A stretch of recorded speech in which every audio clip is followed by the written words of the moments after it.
Welcome to this edition of Canola TV, featuring the latest information on producing and marketing winter canola in the Southern Plains. Canola TV, a service of PCOM, Producers Cooperative Oil Mill.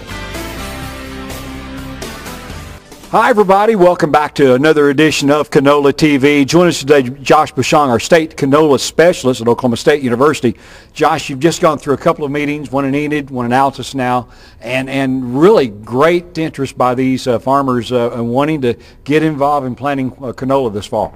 Yes, Ron, we had excellent attendance at those conferences. Like you said, in Enid, we had almost 300 people there show up, and here in Altus, we had almost 100 people. So excellent turnout. We had a bunch of questions, some new growers really wanting to learn more about the crop. So there's a lot of interest going into this fall about planting canola. So now, obviously, we've got the 2012 crop out of the ground. We're in that fallow part of the year. What do they need to be doing to get the ground ready to be able to plant in September, October?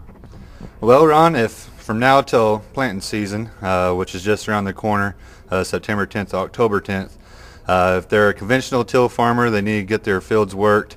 I know moisture is lacking right now, so it's kind of hard to get some of these fields worked down the way they want. If they're no-till, make sure they keep it weed-free. Don't want to lose any moisture to weeds than we have to, so keep those sprayed. And make sure the ground's ready going into planting season. They want to get a good soil sample representative of the fields and stuff. Something you really need to do every year on each field, just try to get a decent soil sample. The ground is fairly dry, and most of the values on the soil test from those soil tests will probably show a relatively high nitrogen value for those soils. But as we get some rains and stuff, a bunch of that nitrogen will get tied up, and they'll actually have less going into the crop than what those soil samples will show for mobile nutrients like nitrogen. So, but go ahead and get some soil samples. Try to at least get one 0 to 6 inches deep. If you can, try to get a subsoil sample from 6 to 18 inches deep.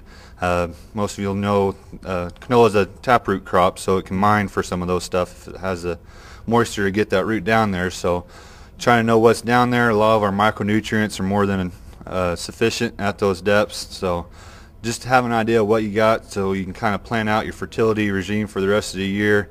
Most of our producers will go between 1/3 to 2/3 of their nitrogen pre-plant. So a lot of guys are able to take advantage of cheap anhydrous prices to get a bunch of their nitrogen down pre-plant. Make sure you have your P and your K taken care of before planting. If they are going to do some banding or fertilizer with the seed, they do have to keep an eye on how much nitrogen and potassium they put down with the seed, because those do tend to salt out the seed. It is a small seeded crop.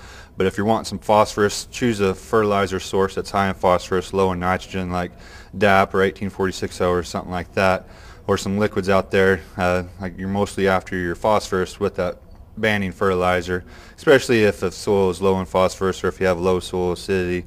So get those soil samples in and try to figure out what your fertility needs are for the rest of the year. Get your soils prepped, keep them weed free, and just wait on rain before now and planting season. I know that talking to some of these seed folks, they're getting a lot of interest in booking some sales early. Yes, we have quite a few sources out there for seed. We have DeKalb, Cropland, Pioneer, DL Seeds, got some hybrid conventionals out there. So there's also K-State breeding program has some through Johnson's. So there's a lot of varieties out there, some hybrids. You want to sit down, look at some data from our trials at OSU. They can be found on the website. Look at the national variety trials that Dr. Mike Stamm puts out at K-State, and look at some of those charts you get from your seed companies. Just start booking that seed.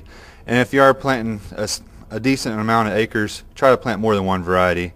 What we've seen over the past 6-7 years is a lot of times these varieties might do good one year and not so good the next year. Most of them are fairly comparable, but try to split up your varieties and try to pick some differences in maturity. Some of them are a little earlier, some are mid, and some are late maturing.